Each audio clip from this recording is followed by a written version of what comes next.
Alam niyo mga ate, matapos kayong lumiit because of the Himalayan pink salt with ginger, with turmeric, and apple cider vinegar and lemon, pag pumayat na kayo ng pumayat, eto na ang gawin nyo. It's me time.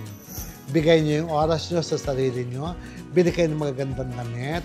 Maggala kayo, maglamierda kayo, at magpakita kayo sa maraming tao. Change your hairstyle, change your makeup, change your wardrobe. Dapat ganun lang. Ang me time nyo will become a new me.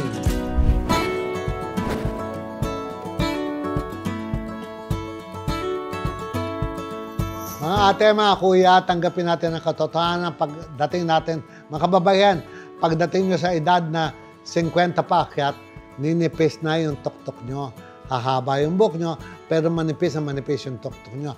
Punta kayo sa Ricky Reyes, bibigyan namin kayo ng mga topper bangs, maganda na uli kayo, di ba? Huwag kayong mag-aksaya na gagastos kayo sa sarili nyo. Tapos sabihin nyo, mahal naman. O di itago nyo yung pera nyo at gumising kada umaga, tignan yung sarili nyo. Tsaka, gusto nyo ba yon? Gastosin na lang yung perang yan para sa sarili. Ako, the best advice for me, for you to look good so you will feel good, you should always have a clear conscience. Masarap na tulog, malinis na konsensya. Paggising nyo, you will say, I look good and I will do good for other people.